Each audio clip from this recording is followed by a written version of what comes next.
How to return item in Lazada self-arrange. Hello everyone. In this video, we will see how to return item in Lazada self-arrange. Download and open the Lazada app on your phone.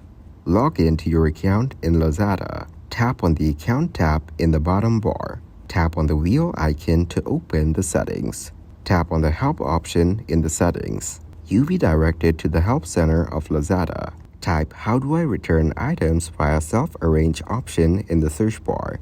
You have to follow the on-screen instructions. First, prepare your package by following the packaging guidelines. Attach the details like customer name and order number to the package. Select your preferred courier and book the return.